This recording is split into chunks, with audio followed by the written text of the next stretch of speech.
Welcome back to another video, and today we're going to be covering the Doppelganger game mode. And oh my goodness, you guys, if I'm being completely honest, I do not like this game mode. It is my least favorite game mode. I normally end up losing. For me, it was actually really hard to even get top 5 in a game mode like this, but honestly, I tried something different. I picked a resource character from the beginning, just to pile up on some coins and gems.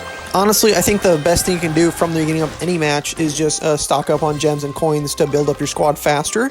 But overall, in this game mode, every time you pick a new character, it changes your entire squad into that character. So you have to be mindful that you don't have a completely weak resource character or a medic or something like that going into the end game, because other characters will eliminate you quickly and you'll basically be defenseless. My personal opinion is that Nita is the most overpowered character in Doppelgangers, especially going into the end game.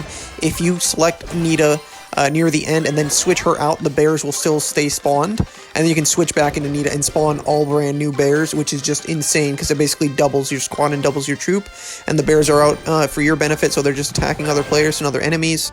I also enjoy switching over to a long-range character just because having a long-range character that can do tons of damage, like Shelly, can really put you at a competitive advantage over your opponents. As you can see here, I'm already pretty far ahead of some other people. This guy only had 2 Shellys, and I took him out pretty quickly. Of course, mines were fused, his weren't, and Gordon Ramsay's getting his little quick add-in. I apologize for that notification. But we also got to be mindful that we're in the middle, so we have to be staying away from all the other squads in case there's some people that do have a bigger squad than I do.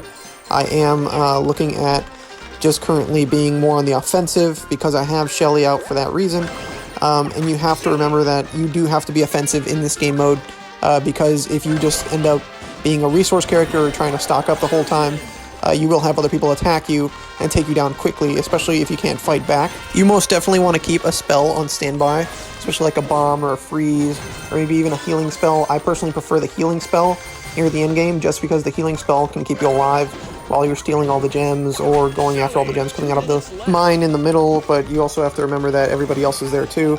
But the healing spell should keep you alive and your entire squad alive, and you don't have to worry about having a weak character, but obviously in this game mode everybody's the same character in your squad. As you can see, I'm basically a little bit more piling up on attack characters. The witch is okay. I personally don't prefer having the witch in this game mode for too long just because she does pop up a lot of skeletons, but they're not really... She herself does not do a lot of damage and can be taken down pretty quickly. I'm going to show you guys the Nita strategy I was talking about earlier right here, just so you guys can see kind of the power of spamming Nita and then swapping out and then spamming Nita again. Something I want you guys to please keep in mind is that I'm level 47 and I'm barely in Royal World. As time progresses, the strategies will change because as of right now, I only have certain character limitations available, and this strategy best applies to beginners or people that are in the same world and trying to progress upwards. Overall, you want to make sure that you're always adapting your strategy, but of course, where I am and where I'm at, this is one of the best strategies that I have found, and then I love my Barbarian King spam along with the Nita spam. You will also see a lot of other players spamming Nita as well, but not a lot of them will be trying to do what I'm doing with in terms of changing in and out of Nita and Barbarian King just to spam the field with your bears and take over the playing field. Is overall just like it's just insane if you really look at it. You can take over the field pretty quickly, knock out all the other bears that are roaming around, and you can take down the bosses in like a matter of seconds. I'd love to hear what you guys think about the Doppelganger game mode, and if this is actually anybody's favorite game mode, because me personally, I haven't really met anybody that really loves this game mode. I have found a good strategy to play it and how to play it, but overall it's still just not really one of my favorites just because it can get very difficult, and if you don't have a good character near the end, say you get just a medic from a chest, you're definitely going to die, you're definitely going to lose.